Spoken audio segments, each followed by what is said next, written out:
Mungkin untuk program-program selanjutnya seiring dan berjalannya waktu dan dari rekan-rekan semua yang ingin memajukan kampus Setit Al Mubarak ini, kami bisa menampung aspirasi mahasiswa-mahasiswa semua yang untuk ingin.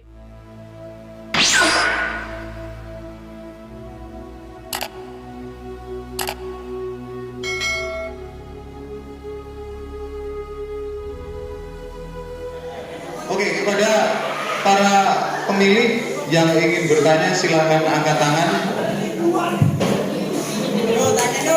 Oke, silakan. Mas Ibnu.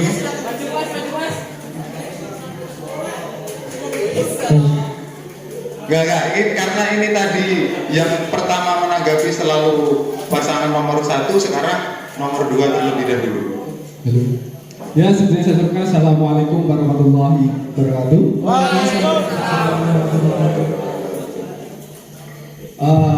Perkenalkan, saya di sini bernama Ibnu, ingin bertanya kepada calon ketua BEM pasangan nomor 1 dan nomor 2. Saya mewakili dari ketua UKM Pramuka di sini. Jika kami UKM Pramuka itu kekurangan anggota, itu rata-rata anggota dari pondok. Nah, gimana cara calon ketua BEM itu bisa mendapatkan izin untuk mahasiswa bisa mengikuti kegiatan tersebut atau kegiatan UKM Pramuka? Sekian dari saya. Silakan pasangan nomor 2 untuk menjawab pertanyaan tersebut. Baik, terima kasih. Terima kasih pertanyaan dari Kak Ibnu, Ketua UKM Pramuka Setit Al Mubarak.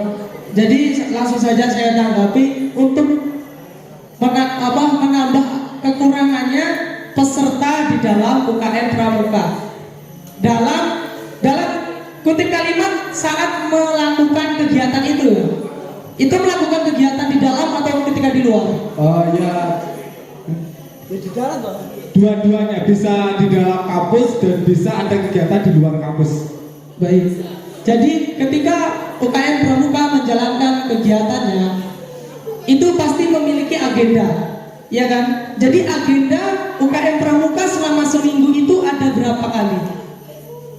Minimal kalau lomba itu agendanya 1 minggu sekali, tapi kalau pas waktu lombanya itu bisa 3 hari sampai 1 minggu. Untuk menambah peserta dari dalam pondok, seperti itu kan? Ya. Bisa. Kalau kita ingin menambah peserta UKM Pramuka dari dalam pondok, itu bisa. Mungkin tidak semuanya yang bisa. 1, 2 atau sampai 7 orang itu bisa. Bisa dikoordinir, bisa diatur nantinya. Namun untuk menjalankan itu kita harus membuat mahasiswa tersebut minat ke dalam UKM kita. Kita harus membuat suatu kreatif sehingga mahasiswa itu mau minat mengembangkan bakatnya di dalam UKM seperti itu. Lebihnya lagi bisa, tapi tidak sebanyak poin yang diharapkan. Tapi setidaknya bisa mengadakan dari dalam pondok keluar untuk mengikuti UKM Pramuka seperti itu. Baik, jadi untuk mengizinkan itu di dalam pondok itu kan pasti memiliki suatu peraturan, ya kan?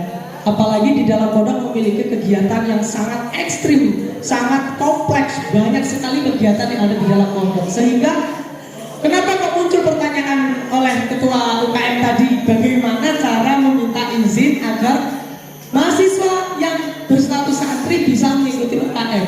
Pertanyaan itu muncul kan karena santri tidak bisa keluar untuk mengikuti UKM karena banyaknya kegiatan yang ada di dalam pondok tersebut. Maka kami bisa mengizinkan, seumpamanya terpilih, kami bisa mengizinkan. Ya, pertama kita izin kepada wakil rektor atau ketua 1 atau ketua 2 itu untuk memperkuat kita izin kepada yayasan. Itu yang pertama. Di situ. Kedua, nanti kita izin ke yayasan minimal 10 orang dan mahasiswa yang apa ya? Maksudnya mahasiswa yang sudah atau yang mampu mengkondisikan dirinya atau mampu menanggung tanggung jawab dirinya sebagai santri ketika di luar. Jadi kita bisa mengizinkan pertama lewat ketua 1 atau ketua 2 atau ketua 3 untuk memperkuat izin. Lalu kita izin ke dalam pesantren untuk membawa mahasiswa yang berstatus santri, tapi mahasiswanya itu, santrinya itu yang sudah besar atau yang sudah lulus dari pendidikan non formal itu tadi, seperti itu. Oh, siap. Oke, silakan untuk pasangan nomor urut 1 menanggapi. Oke, untuk pertanyaan Kak Ibu, saya menanggapi.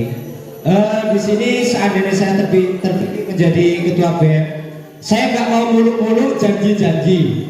Yang jelas kita berusaha dulu, karena apa? Peraturan di pondok dan peraturan dalam pramuka, dalam organisasi itu selalu berbenturan. Tapi kami berusaha untuk mencari izin. Seandainya emang itu bisa, kenapa tidak kami lakukan untuk mengizinkan? Tapi kalau dipikir dari pesantren itu karena aturan, apa boleh buat? Bukan kami tidak mau berusaha loh, tetapi segala sesuatu itu ada batasannya. Terima kasih. Ya, tepuk tangan untuk jawaban dari kedua pasangan.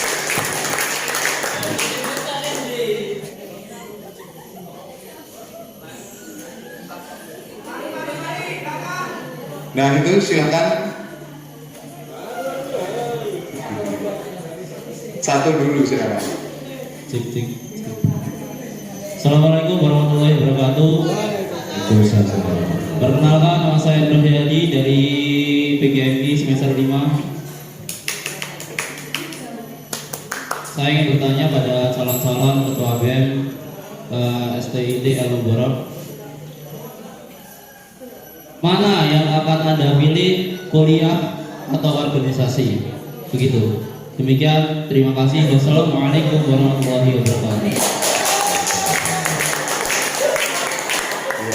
Oke, itu pertanyaan yang sangat simpel. Oke, langsung saja pada paslon 1 saya persilakan untuk menanggapi. Oke, untuk saya menanggapi pertanyaan dari Mas Burhadi, mana pentingnya antara kuliah dan organisasi? Bagi saya, kuliah itu jauh lebih penting, sedangkan organisasi itu juga lebih penting. Makanya kita harus seiring berjalan bersama-sama untuk mewujudkan cita-cita kita bersama. Terima kasih. Oke. Silakan paslon 2. Baik, pertanyaannya langsung saya tanggapi dari pihak UKM olahraga, nggak salah ya, itu Mas Nurayadi. Lebih mementingkan kuliah atau berorganisasi? Sekarang begini, tujuan, seumpama saya ditanya, tujuan ikut organisasi untuk apa? Seperti itu. Maka saya akan menjawab adalah untuk melatih diri mengenai kepemimpinan.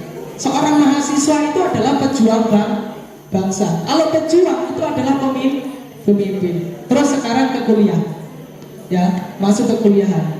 Di mana yang di dalam akademika, di dalam perkuliahan adalah semua membina tentang ilmu pengetahuan. Organisasi itu untuk apa? Untuk menyempurnakan ilmu kita, seperti itu. Untuk menyempurnakan ilmu kita. Jadi tanggapan saya, penting mana organisasi dengan kuliah? Secara umum penting semua, nggak ada yang lebih penting. Tapi lebih pentingnya di perkuliahan, seperti itu. Perkuliahan 100%, di organisasi 99%, hanya kurang lebih 1% saja, seperti itu. Kalau kita ingin, pertanyaannya kan seperti itu, ya kan? Lebih penting yang mana? Ya kan? Berarti suruh milih salah satu, bukan? Maka saya memilih perkuliahan karena di dalam situ ada ilmu. Adanya organisasi, membentuk organisasi tanpa ilmu tidak akan pernah ada yang namanya organisasi. Oke, jadi Ini pertanyaan kedua dari Mas Nur Hayadi selaku Ketua UKM Impor. Ketika paslon ini menjadi Presma, menjadi BEM, mana yang akan dipilih? Perkuliahan atau organisasi? Jadi tadi ada dua jawaban yang berbeda. Menurut paslon 1 bisa saya simpulkan kenapa kita harus memilih kalau kita bisa melaksanakan dua-duanya. Intinya dari paslon 1 seperti itu, dan dari paslon 2 lebih memilih perkuliahan dengan selisih persentase 1%. Perkenalkan, nama saya Mr. X dari Prodi MPI 3. Saya ingin bertanya, bagaimana cara Anda para calon untuk menggerakkan mahasiswa yang malas berorganisasi itu gimana caranya? Cukup ya, terima kasih. Oke, silakan paslon untuk menanggapi. Kalau wakil. Silakan. Karena dari tadi kita hanya mendengar dari calon Presma, sekarang ini yang wakilnya. Bismillahirrahmanirrahim. Assalamualaikum warahmatullahi wabarakatuh. Nah, jadi kan tadi pertanyaannya bagaimana kita menanggapi seseorang mahasiswa itu yang malas agar tetap bisa semangat. Nah, dalam berorganisasi maupun di bidang perkuliahan lainnya. Nah, jadi program kami nanti bahwasanya kan kita akan mendirikan sebuah ataupun menghidupkan kembali UKM tersebut agar apa? Mahasiswa di sini semua tidak cuma di poin di pelajaran saja, tapi kan juga harus bisa mempunyai kegiatan ataupun kesibukan di lainnya, tidak cuma di pelajaran. Dan di situ kan juga pastinya kan kalian bosan. Nah, di situ kalian bosan pastinya kan kalian butuh hiburan. Ya, itu tujuan kami di sini. Itu untuk menghidupkan kembali UKM tersebut. Untuk semisal kita itu menghidupkan sebuah organisasi yang sebelumnya organisasi itu mati ataupun telah tidak berjalan kembali. Nah, disitulah tujuan kami untuk para calon-calon BEM di sini agar tetap kita itu punya semangat dalam berkuliah. Oke, terima kasih. Bismillahirrahmanirrahim. Assalamualaikum warahmatullahi wabarakatuh. Jadi organisasi itu sangat penting bagi kita semua. Kita di luar itu di masyarakat juga kita berorganisasi. Nah, Mic-nya lebih didekatkan lagi. oh ya, kita di dalam kampus juga harus berorganisasi agar kita menjadi seseorang yang berkualitas dalam belajar mengajar. Itu saja.